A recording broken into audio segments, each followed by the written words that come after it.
전청조가 과시한 재력이나 인맥 같은 후광 효과에 압도되고 이성적 판단이 마비돼 버리니까 이런 생각을 아예 하질 못하는 겁니다.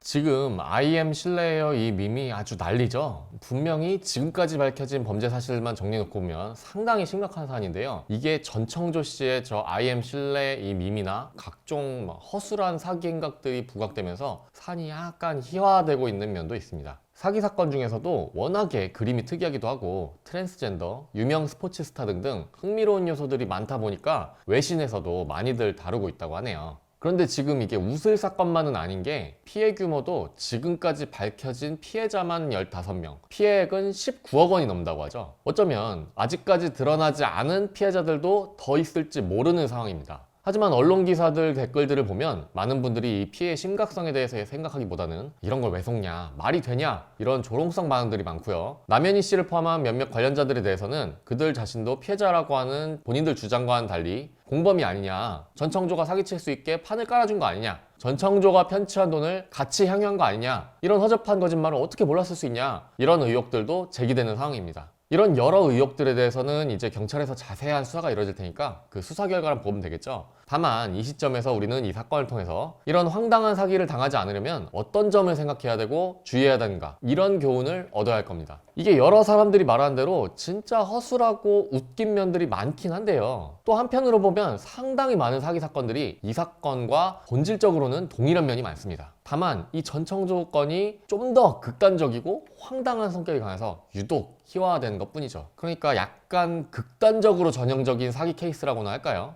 우리는 이걸 좋은 교보제로 삼아서 교훈을 얻어야 됩니다. 예전에 본 농담조의 토막글이 있습니다. 소위 비즈니스 협상법에 관한 건데요. 빌 게이츠 사돈된 법이라고 하더라고요. 우선 아들한테 갑니다. 아들아, 내가 정해준 여자랑 결혼해라. 싫어요. 그 여자 빌 게이츠 딸인데? 그럼 좋아요. 그 다음에는 빌 게이츠한테 갑니다. 당신 딸과 우리 아들 결혼시킵시다. 싫어요. 내 아들은 월드뱅크 사장인데요? 그럼 좋아요. 마지막으로 이제 월드뱅크 회장한테 갑니다. 우리 아들 월드뱅크 사장 좀 시켜줍시다. 싫은데요? 내 아들은 빌 게이츠 사인데요? 그럼 좋습니다. 지금 이 전청조 씨 사건도 완전히 똑같죠? 남현희 씨한테 가서는 내가 재벌 3세인데 혼외자다, 결혼하자. 노알람 씨한테 가서는 내가 남현희 씨 남편이고 재벌 3세다, 사업 같이 하자. 로알람 씨 수강생들한테 가서는 내가 노알람 키웠고 남현희 남편이고 재벌 3세다, 나한테 투자해라. 아마 이렇게 조기에 공론화가 안 됐다면은 거짓말의 종류도 점점 늘어가고 피해자 수와 피해액도 끝도 없이 커졌을 겁니다. 그러면 이쯤에서 제가 예전 영상들을 통해 말씀드렸던 사기꾼들의 특징, 사기 잘 당하는 사람들의 특징을 복습을 해보고 이번 전청조 사건과 결부지어서 다시 마음에 새길 필요가 있습니다. 먼저 사기꾼의 특징이 뭐라고 말씀드렸었죠? 일반적인 수준보다 막대한 수준의 이익을 약속한다는 미끼를 던져서 사람들의 욕구를 건드린다.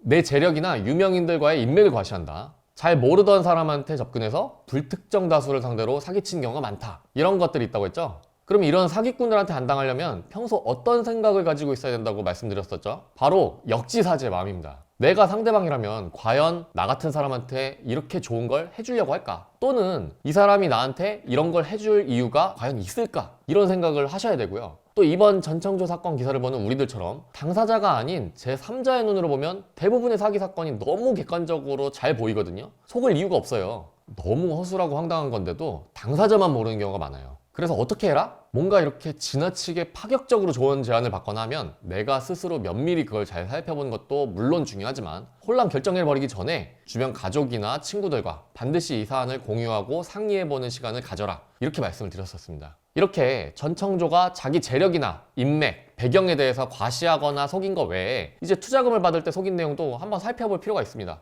확실한 건 아니지만 지금까지는 이걸로 알려져 있습니다. 내가 시크닉스라는 회사를 세워서 강의 플랫폼을 만들고 그걸 삼성에다가 매각해서 한 2조 2천억 정도로 엑시트를 할 거다. 거기에 투자하자. 뭐 이건데요. 이제 뭐 무슨 플랫폼인지, 그게 뭐 경쟁력이 있는 건지, 2조 2천억이라는 숫자가 어떻게 산정된 건지, 삼성에서 플랫폼을 그렇게 조 단위로 인수하는 얘가 과연 있긴 한 건지, 뭐 이런 것들도 물론 의문점을 가질 만한 내용이긴 하지만 이제 그런 걸 또 그럴듯하게 얘기했다고 칩시다. 그러면 당연히 여기서도 역지사지의 생각을 해봐야 되는 거예요. 그래, 그렇게 확실하게 2조 원 넘게 수익이 발생하는 프로젝트가 있다 치자. 그걸 지금까지 일면식도 없었고 관련 전문가도 아니고 별달리 기여할 수도 없는 그런 나한테 왜 여기에 투자할 기회를 주는 거지? 이 사람 말대로 하면 몇백억 이상은 그냥 나한테 돈 줘버리는 거 아니야? 그럴 이유가 있나? 이런 생각을 좀만 해보면 할 수 있는 거거든요. 근데 전청조가 과시한 재력이나 인맥 같은 후광 효과에 압도되고 이성적 판단이 마비돼 버리니까 이런 생각을 아예 하질 못하는 겁니다. 그러니까 우리는 이런 사건들을 보면서 평소에 제가 방금 말씀드린 것과 같은 생각을 다져놔야 되는 겁니다. 그렇지 못하면 언제든지 우리가 왜 당하냐면서 어이없게 생각했던 이런 사기 피해